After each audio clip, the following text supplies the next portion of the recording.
میں پاکستان کے بچے بچے کی زبان پہ یہ جملہ لانا چاہتا ہوں، یہ دیواروں پہ لکھا جائے گا، اس کے سٹیکر چھپیں گے، یہ بہنوں کی زینت بنے گا۔ بندیالوی کہتا ہے صحابہ کتابی شخصیات نہیں ہیں، صحابہ قرآنی شخصیات ہیں۔ ونصلی علی رسولہ الکریم، اما بعد فاعوذ باللہ من الشیطان الرجیم، بسم اللہ الرحمن الرحیم۔ ان اللہ وملائکتہ یصلون علی النبی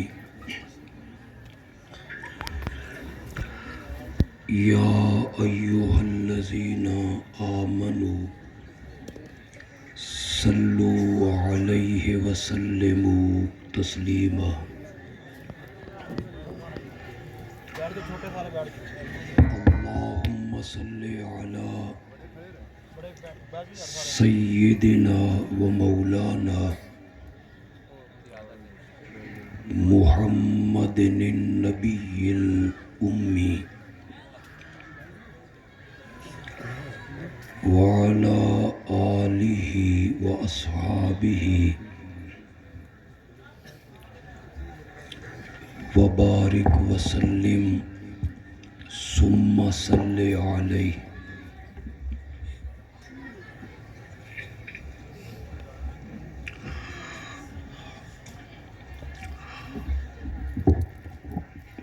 خطابت کے میدان میں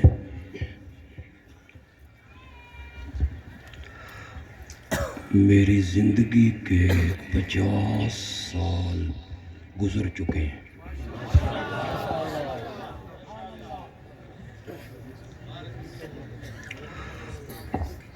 مجھے آج بھی وہ لمحہ یاد ہے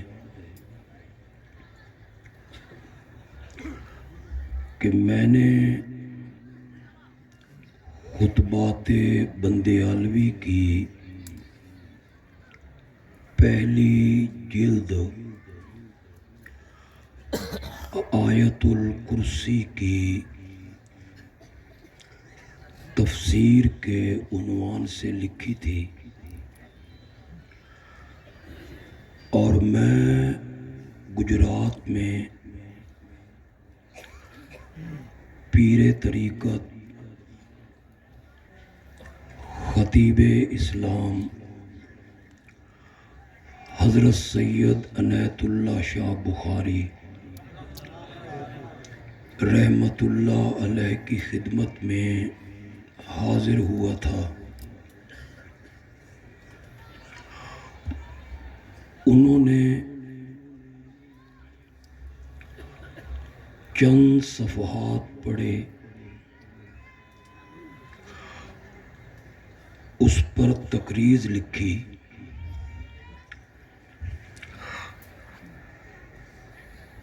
چند الفاظ میرے لیے باعث فخر تھے۔ شاہ جی نے لکھا، میں نے عزیز مکرم مولانا محمد عطا اللہ بندیالوی ثم سرگودھوی آیت الکرسی کی تفسیر میں نے پڑھی، زبان بے اختیار بول اٹھتی ہے، مرحبا احسنت یا شیخ۔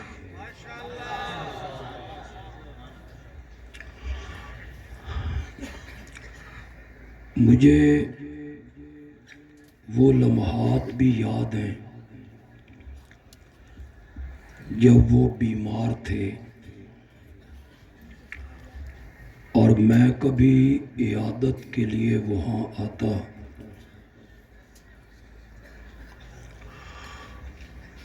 تو وہ محبت سے میرے ہاتھ پر بوسہ دے دیا کرتے تھے۔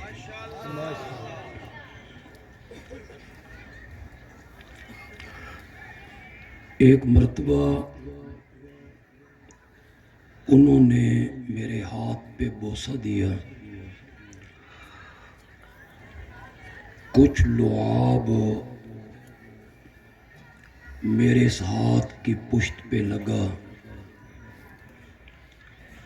اور میں نے سیڑھیاں چڑھتے ہوئے اس لعاب کو چاٹ لیا تھا۔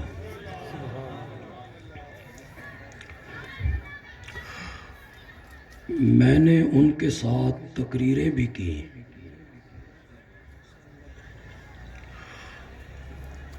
ہمارے گھر میں وہ 8 دن تک رہتے تھے۔ قریب سے دیکھنے کا بہت موقع ملا۔ کئی مرتبہ وضو کروایا، کھانا کھلایا۔ میں نے اپنی زندگی میں ان سے بڑھ کر کسی کو متبع سنت نہیں پایا۔ اللہ ان کی قبر کو مزید نور سے منور کرے۔ مجھے وہ لمحہ بھی یاد ہے جب میں دوسری مرتبہ راولپنڈی میں حضرت شیخ القرآن مولانا غلام اللہ خان رحمت اللہ علیہ کی خدمت میں تفسیر پڑھنے کے لیے گیا تھا۔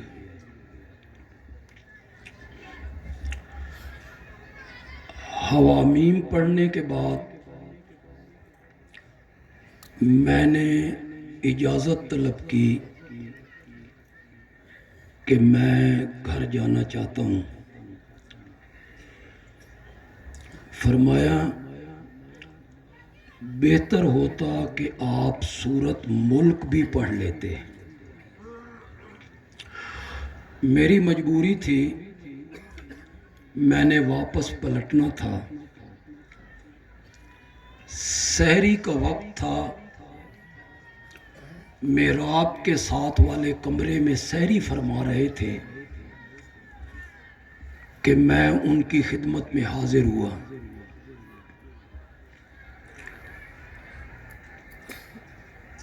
مجھے رخصت کرنے کے لیے وہ اپنی جگہ سے اٹھے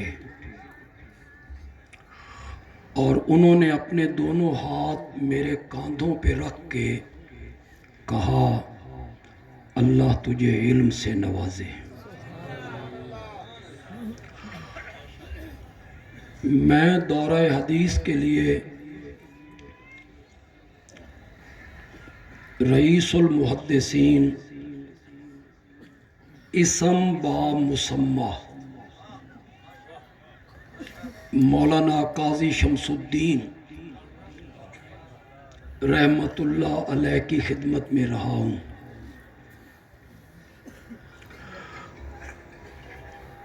اب بھی کچھ لوگ مجھ پہ تنقید کرتے ہیں، اس کا اشاعت سے کوئی تعلق نہیں۔ میں تے جمعہ اشاعت التوحید دے گھر ہوں۔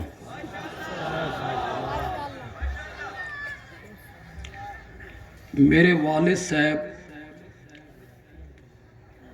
جب یہ جماعت بنی تھی تو اس کے پہلے نائب امیر مقرر ہوئے تھے۔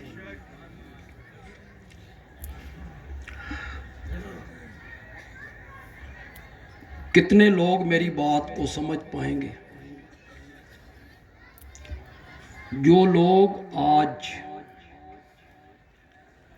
اشاعت التوحید کے چیمپئن بنتے ہیں، جب میں نے خطابت کے میدان میں قدم رکھا تھا انہاں اس ویلے کچھے بھی نہیں سی پائے۔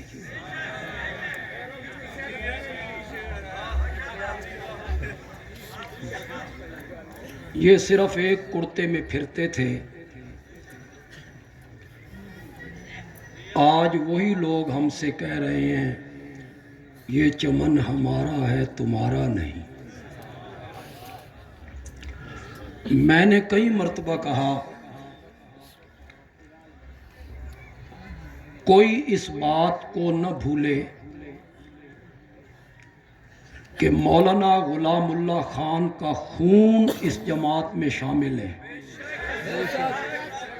اسے کوئی بندہ نہ بھولے۔ حضرت سید عنایت اللہ شاہ بخاری رحمت اللہ علیہ کی محنتیں اس جماعت کی بنیاد میں شامل ہیں۔ شیخ التفسیر مولانا محمد امیر میرے والد محترم سرگودا میں آئے تھے تو ایک بندہ تھا اشاعت التوحید کا، صرف ایک آدمی۔ 13 سال گزار کے گئے تو آدھے شہر کو پاٹ کے رکھ دیا، اور آج ہماری سرگودا میں 50 کے قریب مسجدیں ہیں۔ ان گھرانوں کو نکال کے اگر آپ اشاعت التوحید کو چلانا چاہتے ہیں تو یہ آپ کی غلط فہمی ہے، غلط فہمی ہے آپ کی۔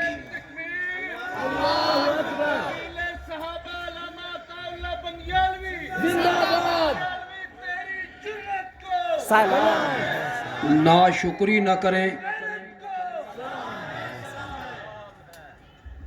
ان اکابر کی جو محنتیں ہیں، پھر ان کے گھرانے نے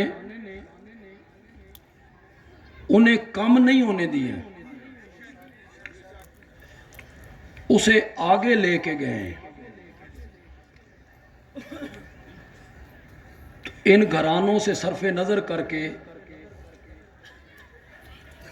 جماعت کو نہ چلایا جائے، یہ ہماری منت ہے۔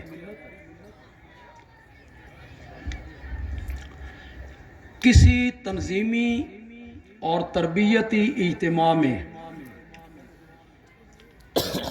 کارکن جو تشریف لاتے ہیں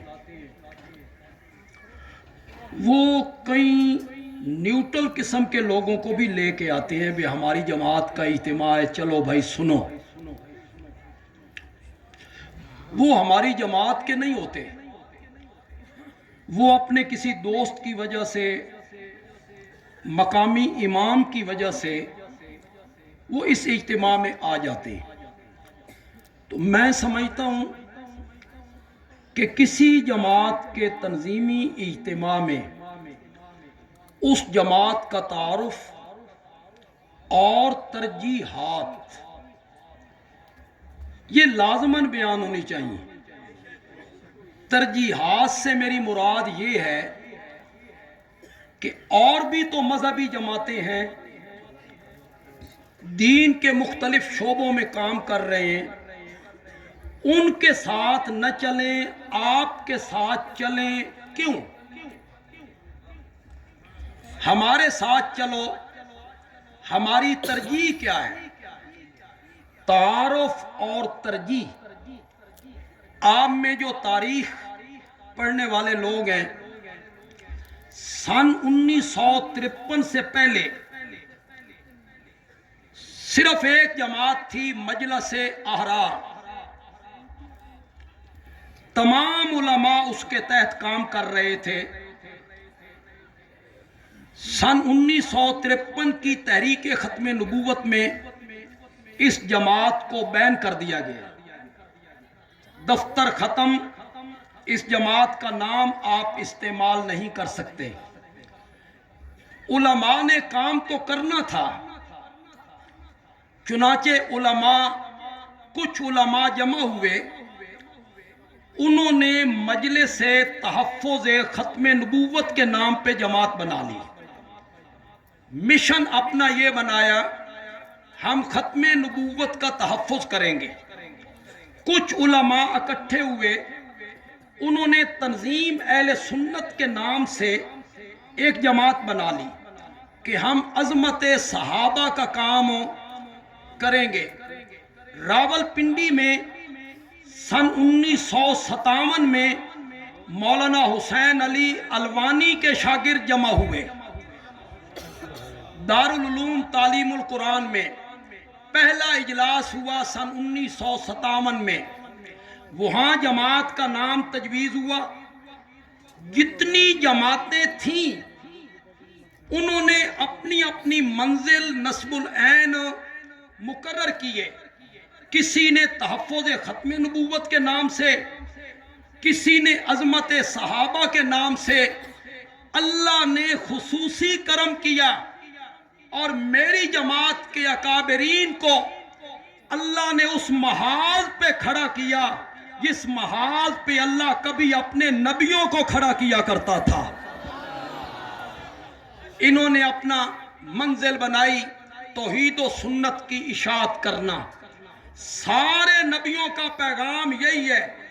سورت انبیاء کی آیت نمبر 25 پڑھیے گا، وَمَا أَرْسَلْنَا مِن قَبْلِكَ مِن رَسُولٍ إِلَّا نُوحِي إِلَيْهِ أَنَّهُ لَا إِلَٰهَ إِلَّا أَنَا۔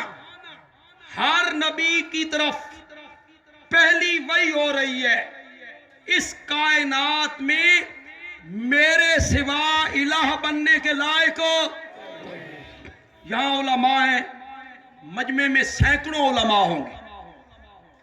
یہ جو صورتوں کے نام ہیں یہ خود نبی پاک نے رکھے ہیں۔ کس کے حکم سے؟ اس کا نام فاتحہ، اس کا بقرہ، آل عمران، نساء، مائدہ، انعام، انفال، توبہ، یونس، ہود۔ نام رکھنے کی کوئی وجہ ہوتی ہے۔ جس صورت میں گائے کا تذکرہ آیا سورت البقرہ، آل عمران کا تذکرہ آیا آل عمران، عورتوں کے معاملات ذکر کیے گئے سورت النساء، اترنے والا دسترخوان سورت مائدہ، چوپایوں کا ذکر ہوا سورت انعام، مال غنیمت کا ذکر ہوا تو سورت انفال۔ کسی سورت میں رب کو چیونٹی کی بات پسند آ گئی تو سورت نمل، کسی میں شہد کی مکھی کا ذکر ہوا تو سورت نحل۔ نام رکھنے کی کوئی وجہ ہوتی ہے۔ بندیالوی پوچھنا چاہتا ہے اس سورت کا نام سورت الانبیاء، نبیوں والی سورت کیوں رکھا گیا؟ کیا وجہ تھی نبیوں والی سورت اس کا نام رکھا گیا؟ مجھے تھوڑا سا ہٹنا پڑے گا پھر میری بات کو اہمیت ملے گی۔ ہمارے ملک میں ختم نبوت کا مسئلہ بڑی اہمیت کا حامل ہے۔ ختم نبوت کے نام پر جتنا چندہ لے لو لوگ دینے کے لیے تیار ہیں، گولیاں کھانے کے لیے تیار ہیں، مال جائیداد ہر قسم کی قربانی ختم نبوت کے لیے دیں گے۔ کیوں؟ اس کی وجہ کیا ہے؟ ختم نبوت کے مسئلے نے اہمیت اختیار کی، اس کی وجہ کیا ہے؟ وجہ اس کی یہ ہے، نوجوان دیکھتا ہے، وکلاء دیکھتے ہیں، تاجر دیکھتے ہیں کہ جو علماء کل تک آپس میں لڑتے تھے، مناظرے کے چیلنج کرتے تھے، مباہلے کے دعوے کرتے تھے، جو ہی ختم نبوت کا مسئلہ آیا سارے علماء ایک سٹیج پہ کیا ہو گئے؟ بریلوی بھی، دیوبندی بھی، اہل حدیث بھی۔ لوگوں نے سوچا ختم نبوت کا مسئلہ اتنا اہم تو ہے کہ یہ علماء جو کل تک لڑتے تھے، مناظرے کے چیلنج کرتے تھے، آج وہ سارے علماء ایک سٹیج پہ جمع ہو گئے، اس لیے ختم نبوت کا مسئلہ اہمیت اختیار کر گیا ہے۔ بندیالوی کہتا ہے جس مسئلے پر تمام علماء اکٹھے ہو جائیں وہ اہمیت والا ہوتا ہے، اور جس مسئلے پہ سارے انبیاء اکٹھے ہو جائیں وہ کتنی اہمیت والا ہوگا۔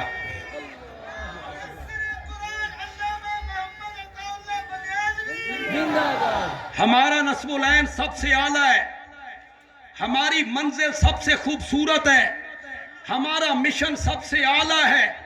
ہم وہ محنت کرتے ہیں جو پورے دین کی محنت ہے۔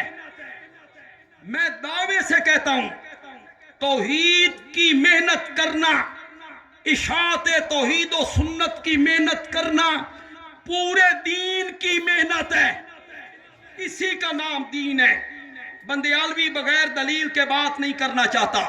سورت یونس کا آخری رکوع پڑھیے گا، قل یا ایھا الناس ان کنتم فی شک من دینی، اے لوگو اگر تمہیں مجھ محمد کے دین میں شک ہو گیا ہے تو سنو میرا دین کیا ہے، اپنے اعمال صحیح کر لو، سنو میرا دین کیا ہے، میرے صحابہ کی عظمت کا تحفظ کرو۔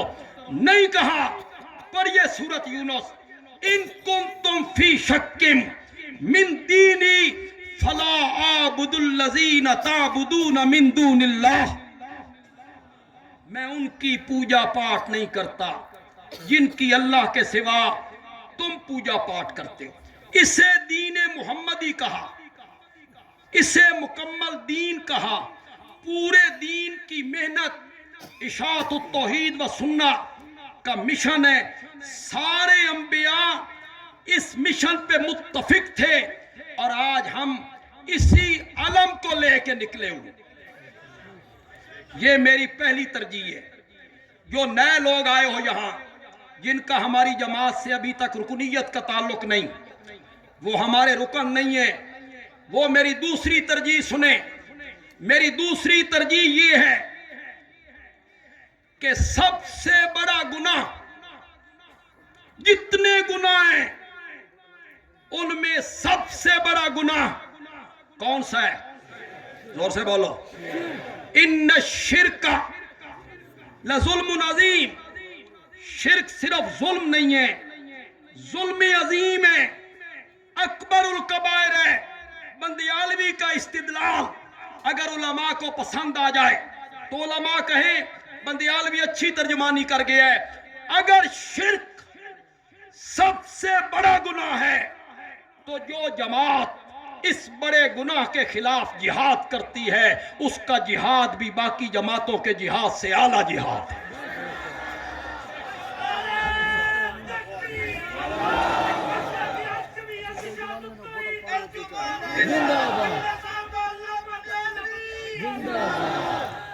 یہ میری دوسری ترجیح ہے۔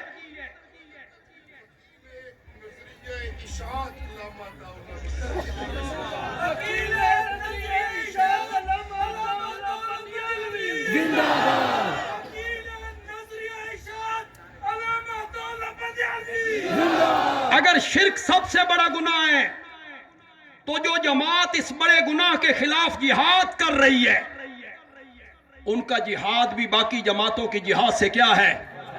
ورنہ کوئی بولے، وہ کہے جس طرح توحید ہم نے بیان کی، کوئی ہے تو سامنے آئے۔ دکانوں سے کچھ نہیں ہوتا، تجارت سے کچھ نہیں ہوتا، یہ تو ہندو بھی کہتے ہیں۔ ہندو کیا کہتے ہیں؟ دکان سے ہوتا ہے۔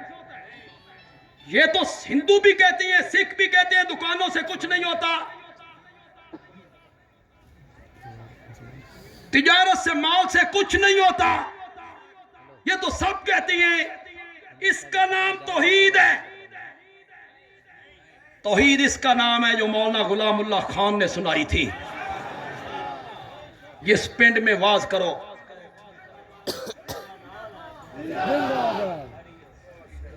اس مشکل کشا کو لوگ سمجھ رہے ہیں، اس کا نام لے کے کہو اس دے پلے ککھ نہیں۔ شیخ القرآن جیسی توحید کون بیان کرے؟ کہتے ہیں ہمارے سرگودا کے ساتھ ایک پنڈ ہے فروکا، اس کے پھر بالکل قریب ہے سیال، لفظ غلط نکل گیا یار، سیال شریف، سیال شریف۔ شاہ جی کی تقریر ہوئی، حضرت شیخ کہتے ہیں شاہ جی نے اپنے ترنم میں وہ ساری آیتیں پڑھی ان کثیرا من الاحبار والرہبان لیأکلون اموال الناس بالباطل ویصدون عن اتخذوا احبارہم ورہبانہم اربابا. پھر شاہ زیب کا ترنم. ہم نے تو انہیں بڑھاپے میں دیکھا. ملک کے ایک بڑے عظیم خطیب گزرے ہیں, میں نام نہیں لینا چاہتا, بڑا نام ہے, بڑا لوگ بڑے متاثر ہیں ان سے. کراچی میں میری ان سے ملاقات ہوئی تو میں نے ان سے پوچھا آپ کس خطیب سے متاثر ہیں؟ تو میرے ذہن میں تھا یہ امیر شریعت کا نام لیں گے, مولانا ابوالکلام آزاد کا نام لیں گے. تو انہوں نے مجھے حیران کر دیا یہ کہہ کے کہ میں خطابت میں متاثر ہوں مولانا سید عنایت اللہ شاہ بخاری سے رحمت اللہ.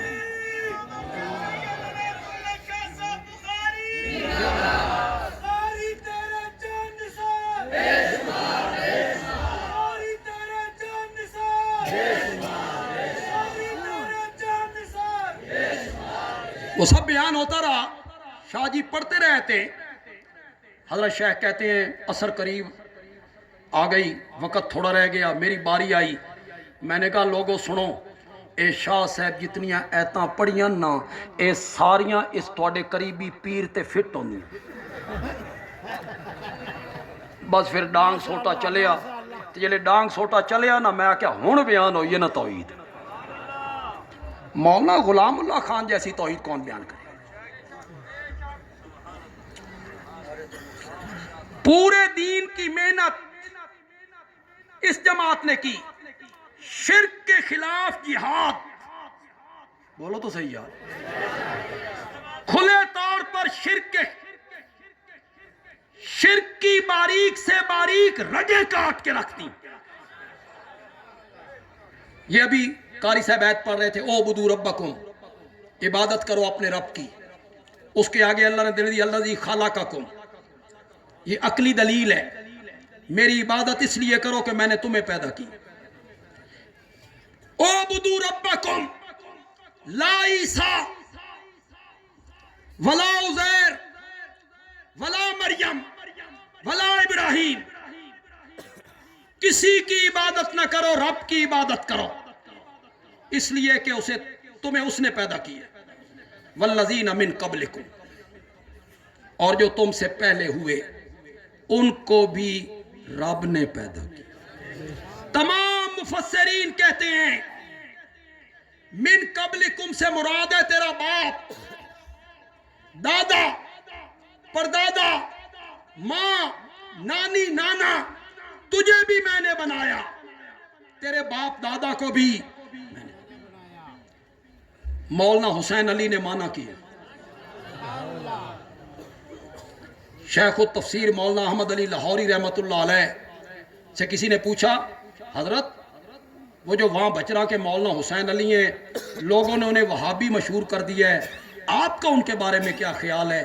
حضرت لاہوری نے کہا ارے بھائی حسین علی کا کیا پوچھتے ہو, وہ تو قرآن کی زبروں اور زیروں سے بھی رب کی توحید ثابت کر دیتا. حضرت صاحب کا معنی سنیے گا. دوسری جماعتوں کے اگر علماء یہاں آئے ہیں, ہمیں سننے کے لیے ہمارے اجتماع میں آئے ہیں, تو وہ بھی تھوڑی سی لذت لیں, انہیں بھی پتہ چلے بھائی اشاعت التوحید فہم قرآن میں کتنے آگے ہیں.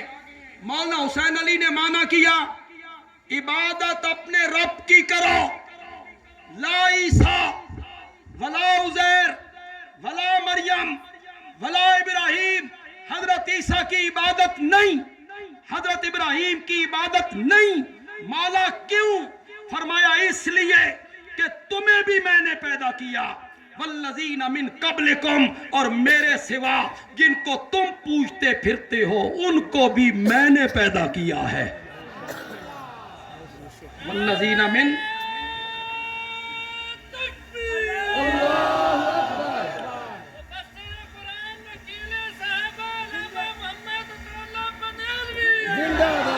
نہیں یار نہیں ہاں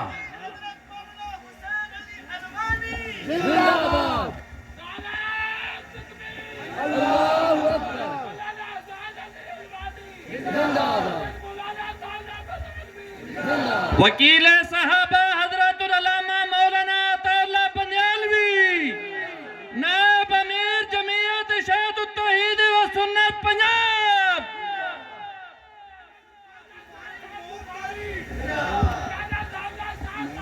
سوری تو نعرہ لگنا چاہیے. رئیس المفسرین قدوۃ السالکین مولانا حسین علی الوانی. الوانی تیرا قافلہ. ہاتھ اٹھا کے الوانی تیرا قافلہ. الوانی تیرا قافلہ. توحیدی نعرہ برملا. شرک کی باریک سے باریک رگوں کو اشاعت التوحید و سنہ کے علماء اور مبلغین نے کاٹ کے رکھ دیا ہے. اور میری ایک ترجیح یہ ہے، اس پر بھی غور کیا جائے. میری جماعت کا کوئی مبلغ، میری جماعت کا کوئی خطیب تقریر کرنے کے لیے مائک پر آئے، چاہے وہ مدرسے کا طالب علم ہو، ابتدائی طالب علم ہو، تجربہ کر کے دیکھو. میری جماعت کا کوئی خطیب اپنی تقریر کو قصوں، کہانیوں، حکایتوں، موضوع روایتوں سے زینت نہیں دے گا، قرآن کی آیتوں سے مزین کرے گا. یہ میری جماعت کی ترجیح ہے.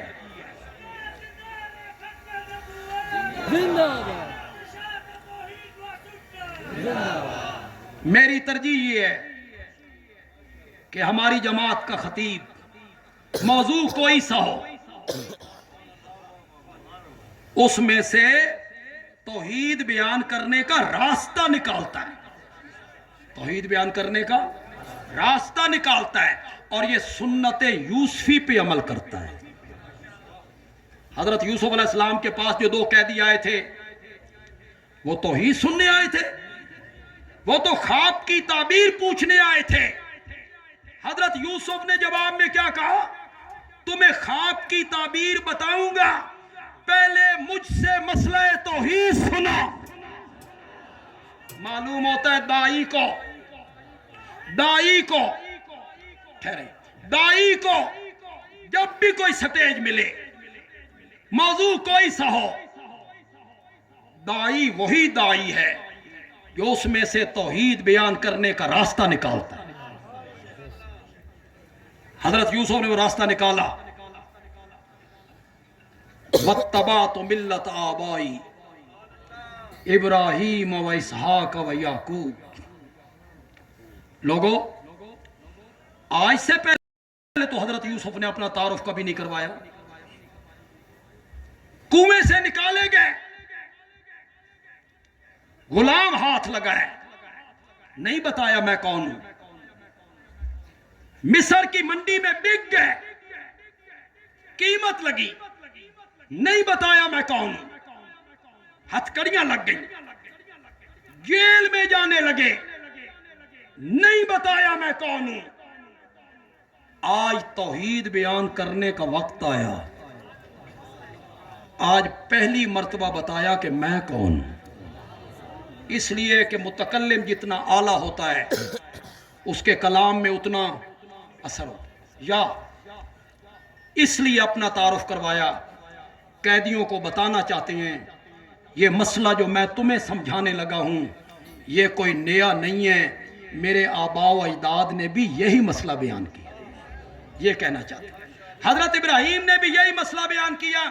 ما کان لنا ان نشرک باللہ من شیء ما کان ما یجوز ما ینبغی. ہمیں یہ جائز نہیں، ہمیں یہ لائق نہیں کہ ہم اللہ کے ساتھ کسی کو شریک بنائیں. ہمیں یہ جائز نہیں.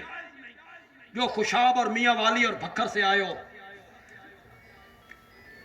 مولانا حسین، ہاں تلنگانگ والے بھی تلنگانگ سے آئے ہو، مولانا حسین علی نے مانا کیا پنجابی میں، صرف وہی ہاتھ بلند کریں.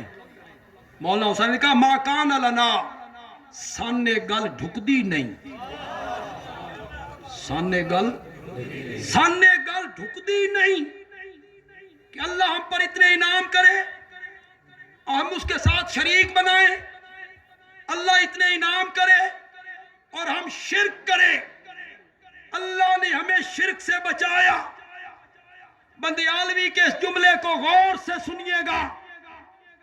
شرک سے بچ جانا, توحید کی سمجھ کا آ جانا, ذالک من فضل اللہ. یہ کیا ہے؟ یہ تم پر ہوا ہے, یہ تم پر ہوا. ذالک من فضل. خدا گواہ ہے, آپ کا بھی تجربہ ہوگا, میرا بھی تجربہ ہے. توحید کی سمجھ کا آ جانا اور شرک سے بچ جانا, اس کا تعلق علم سے نہیں, تعلیم سے نہیں, دولت سے نہیں, اقتدار سے نہیں, برادریوں قومیت سے نہیں, عقل سے بھی نہیں, عقل سے بھی نہیں, سمجھ سے بھی نہیں. ذالک من فضل اللہ. یہ اللہ کا فضل ہے, جس پہ چاہتا ہے کر دیتا ہے. ہمارے سرگودا میں ایک مجذوب رہتا تھا. چھوٹے چھوٹے بچے اس کو چھیڑتے تھے ٹیٹو ٹیٹو کر کے. پان کھاتا ہے, سارا داڑھی پہ لبڑا ہوا ہے, مہینے مہینے نہاتا نہیں, کپڑے نہیں بدلتا, کوئی ہوش نہیں. عقل کیا ہے؟ مجھے کہنے لگا چائے پینی ہے. میں نے کہا تم ٹھہرو, میں پیسے لے کے آتا ہوں. میں 5 روپے لے کے آیا. یہ 5 روپے دی چاہ سن لو, حالے تبدیلی نہیں سی آئی, پہلے کی بات ہے. تو اس نے نماز کی نیت باندھ لی تھی. نماز کی نیت باندھتا پھر 18 رکعتیں پڑھتا رہتا. تو میں قریب آیا تو مجھے کہتا ہے ہون تے میں نماز دی نیت بن لئیے, تو ہے کور رکھ چڑھ, میں پیچھے چک لیس. آپ نے اس کے دماغ کا اندازہ کیا؟ مجذوب ہے, اپنا کوئی پتہ نہیں, نہ نہانے کا, نہ داڑھی, نہ سر کے بال. اسے کوئی کہتا ٹیٹو, قبروں والوں سے مانگے گا, تو ٹیٹو جواب میں کہتا وہابی ہوں, اللہ سے مانگوں گا. جب یہ جملہ وہ کہتا ہوگا, اللہ کو کتنا پیارا لگتا ہے, کتنا پیارا لگتا ہے. وہابی ہوں, وہابی, اللہ سے مانگوں گا. کہنے والا کہتا 11ویں کھائے گا, تو کہتا 18 بلاک والا نو منو. سبحان اللہ. وہ جو ہم سرگودا میں رہتے تھے نا, میرے والد صاحب آئے تھے, وہ 18 بلاک تھے. سرگودا میں بلاک سسٹم ہے, 1 بلاک 2 3 4 5 6 35 بلاک کے. ہم 18 بلاک میں تھے. اصل مشہور سا 18 بلاک کیے. ویسے تو ہمارے اوپر توپیں فٹ رہتی ہیں, ادھر سے بھی, ادھر سے بھی, ادھر سے بھی, اور ادھر بھی کانٹے ہیں, ادھر بھی کانٹے ہیں, اور ہم سب کے درمیان گلاب کے پھول کی طرح مسکراتے رہتے ہیں. ہمیں کوئی فرق نہیں پڑتا, کوئی فرق نہیں پڑتا. مخالفت سے کیا ہوتا, فتووں سے کیا ہوتا. مجھے تو آج تک کسی نے راہ چلتے ہوئے کذاب نہیں کہا. میں اپنے گھر سے باہر نکلا ہوں اور مجھے کوئی دیکھ کے کہا بندیالوی کذاب, نہیں کہا. آمنہ کے لال کو تو یہ بھی کہا گیا. جب تمہیں کبھی دکھ آئے نا توحید کے راستے میں, نبی پاک کو یاد کر لیا. مجھے نہیں کہا سید شفاء اللہ شاہ بخاری کو, مولانا ضیاء اللہ شاہ بخاری کو, مولانا اشرف علی کو, قاری سلیم, کسی کو بھی سامنے کسی نے کذاب نہیں کہا. اور ہم جیسے لوگوں سے یہ ساری دھرتی بھر جائے, میرے پیارے پیغمبر کے قدم مبارک کے نیچے جو ریت کے ذرے لگتے تھے, ایک ذرے کا بھی مقابلہ نہیں ہو سکتا. کہاں ہیں ہم؟ کیا ہے ہماری حیثیت؟ بندیالوی ایک جملہ کہنا چاہتا ہے اور وہ بندیالوی کہے گا. لوگ اس کو کتنی پذیرائی بخشتے ہیں. بندیالوی کہتا ہے یہاں کذاب اس ہستی کو کہا جا رہا ہے جس کا ماننے والا بھی صدیق اکبر کہلایا کرتا تھا، اسے کذاب کہا جا رہا ہے۔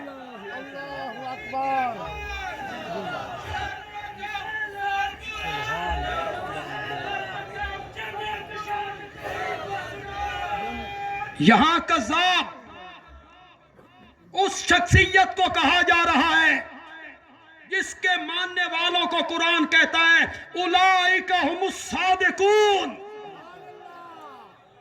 کہو یار ذرا سارے، میں ہر جگہ پہ یہ جملہ دوہرا رہا ہوں، ہر تقریر میں دوہرا رہا ہوں، میں پاکستان کے بچے بچے کی زبان پہ یہ جملہ لانا چاہتا ہوں، یہ دیواروں پہ لکھا جائے گا، اس کے سٹیکر چھپیں گے، یہ بہنوں کی زینت بنے گا۔ بندیالوی کہتا ہے صحابہ کتابی شخصیات نہیں ہیں، صحابہ قرآنی شخصیات ہیں۔ یہ جگہ جگہ جملہ لکھا جائے گا، ایک ایک بچہ اس کو دہرائے گا انشاءاللہ، انشاءاللہ ایک ایک بچہ پاکستان کا اس کو دہرائے گا۔ تو کتابیں اٹھا کے بیٹھتا ہے، ابن جریر نے یوں لکھا ہے، ابن خلقان یوں کہتا ہے، فلاں مفسر نے یوں لکھا، فلاں محدث نے یوں لکھا، کہاں یاد آئے حضرت سید عنایت اللہ شاہ بخاری رحمت اللہ علیہ۔ خدا گواہ ہے، میں پرائمری میں پڑھتا تھا جب میں نے ان کی تقریر سنی تھی، ہمارے مدرسے میں کی تھی، شان صحابہ پہ 3 گھنٹے، وہ چرخڑی والی ٹیپیں ہوتی تھی، ہماری بھی ٹیپ ریکارڈ تھی، اس میں وہ محفوظ ہے، اس میں وہ محفوظ ہے۔ شاہ جی کی اس تقریر نے میرا رخ عظمت صحابہ کے بیان کرنے کی طرف موڑا تھا، اس تقریر جو شاہ جی نے اس وقت کی تھی، یہ سن 1970 کی بات ہے، بہت پرانی بات ہے، میں بچہ تھا، پرائمری میں پڑھتا۔ شاہ جی نے کہا، جملہ تو پہلے سنتے رہتے ہو، آج پھر تازہ ہو جائے۔ شاہ جی نے کہا صحابہ کے معاملے میں گندی مکھی نہیں بننا، شہد کی مکھی بننا ہے۔ گندی مکھی بیٹھتی ہے نجاست پر، گندی مکھی بیٹھتی ہے غلاظت پر، گندی مکھی بیٹھتی ہے گند پر، شہد کی مکھی، آواز تو آئے ذرا، پھولوں پر، پھلوں پر، سبزے پر۔ شاہ جی نے کہا گندی مکھی بن کر صحابہ کو تاریخ کے ورقوں میں نہیں دیکھنا، شہد کی مکھی بن کے قرآن کے صفوں میں دیکھنا ہے۔ قرآن کیا کہتا ہے؟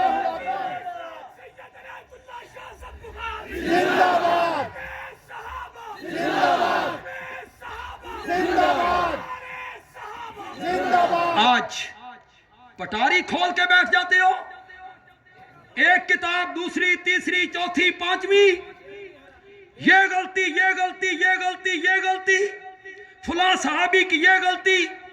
تجھے غلطیاں آتی ہیں، فضائل نہیں آتے۔ کبھی معاویہ کے فضائل بھی بیان کر، صرف غلطیاں ہی چنتا رہتا ہے۔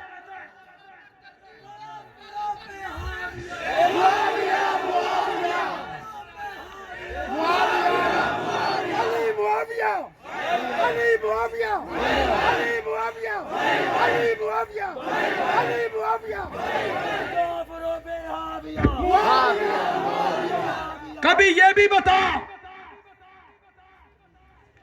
سن 7 ہجری میں میرے آقا عمرۃ القضاء کرنے آئے،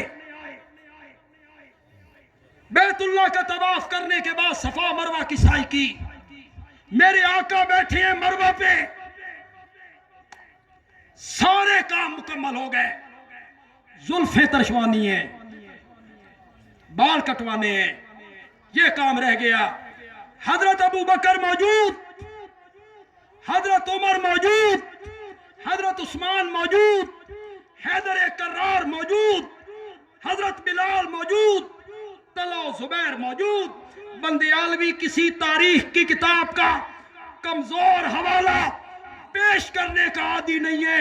اٹھا بخاری، اٹھا بخاری، حدیث کی سب سے معتبر کتاب، اس میں لکھا ہوا ہے مروہ پہ بیٹھے ہوئے میرے نبی کی زلفیں کاٹنے والے کا نام معاویہ ہے۔ کبھی لوگوں کو یہ بھی بتا، کبھی لوگوں کو بتا کہ سحری کے ٹائم میرے نبی نے جھولی اٹھائی، اللہم اجعل معاویہ ہادیا مہدیا وحدہ بھی، صرف غلطیاں چننے پہ لگے ہوئے ہو، اور وہ بھی کتابوں میں فلاں عالم نے یوں لکھا اور فلاں عالم نے یوں لکھا۔ جو تاریخ بندیالوی کے اس جملے کو پھر سینے کی تختی پہ لکھیے گا، جو تاریخ صحابہ پہ تبرہ کرے میں اسے نہیں مانتا، نہیں مانتا۔ جو تاریخ صحابہ کی جوتیوں کی غلام ہو میں اسے مانتا ہوں، صحابہ کی جوتیوں کی غلام ہو میں اسے مانتا ہوں، اور جو تاریخ صحابہ پہ تبرہ کرے میں اسے جوتی کی نوک پر رکھتا ہوں، نہیں مانتا میں اسے۔ میرے لیے قرآن ہے، خدا گواہ ہے، خدا گواہ ہے، آسمان دنیا نے، آسمان دنیا نے، آپ میری بات سنیں، کوئی رحمتوں والی بات کریں۔ آسمان دنیا نے انبیاء کے بعد صحابہ جیسی ہستیاں کبھی نہیں دیکھی، کبھی نہیں۔ اتنے عظیم لوگ اس آسمان نے کبھی نہیں دیکھے۔ قرآن بھرا پڑا ہے، میں بڑا نالائق سا آدمی ہوں، کم علم بھی ہوں، کم فہم بھی ہوں۔ خطبات بندیالوی کی جو 7ویں جلد میں نے لکھی، اس میں میرا ارادہ تھا میں 100 آیتیں، اس جلد کا عنوان ہے اصحاب رسول قرآن کے آئینے میں، میرا دل تھا میں 100 آیتیں پیش کروں گا۔ آیتیں بڑھ گئیں، میں نے کہا 200، آیتیں 200 سے بڑھ گئیں، میں نے کہا 300، آیتیں 300 سے بڑھ گئیں۔ پھر جو اہل ادب بیٹھے ہو، باذوق لوگ، میرے ذوق کی داد تو دو نا یار۔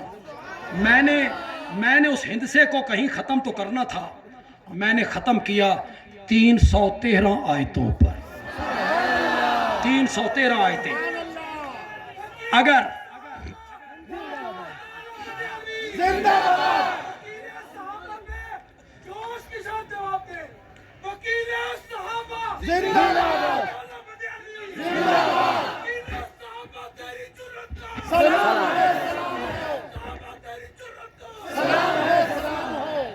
میں نے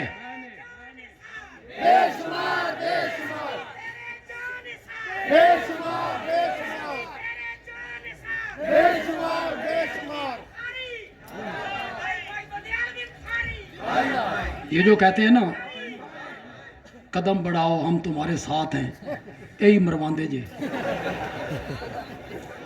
بندہ پیچھے مڑ کے دیکھتا ہے تو یہ نظر ہو نعرہ لگنا چاہیے صحابہ کا، حرمت صحابہ۔ ہمارا کیا، ہمارا کیا ہے؟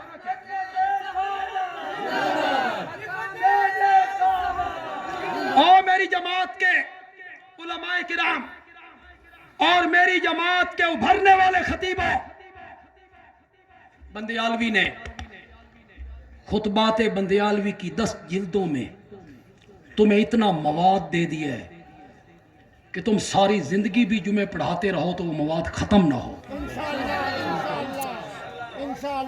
کیوں ان خطیبوں کی طرف بھاگتے ہو جن کی کتابوں میں مواد کوئی نہیں، دلیل کوئی نہیں، لفاظی ہے؟ ہم نے اللہ کی فضل و کرم سے دلائل سے بات کی، دلائل سے بات کی۔ پھر ایک مرتبہ دہرائیے گا، صحابہ پر تنقید کرنا، ان کی غلطیاں گنوانا۔ قرآن نے سورت حدید کی آیت نمبر 10 میں کہا کلن، او یار ایک کلن بڑا سخت ہے، خدا دی قسم ہے، کلاشن کوف دی گولی ہے، جا کے ٹھا لگی اور اس نے مذاق اڑایا۔ سرگودے کا مماتی مولوی ہے، کہتا ہے کلن کلن، مذاق، آیت کا مذاق اڑایا، کہتا ہے کلن کلن، آکے کٹنا میں تیرا کلن، میں کہا جڑا قلعہ میں ٹھوکیا نو وہ تیرے کو نکلدا نہیں۔ کلن، بولو آواز آئی یار، کلن، فتح مکہ سے پہلے ایمان لانے والے ہو یا فتح مکہ کے بعد ایمان لانے والے ہو، کلن وعد اللہ الحسنى، جنت کا وعدہ میں نے سب سے کر لیا ہے۔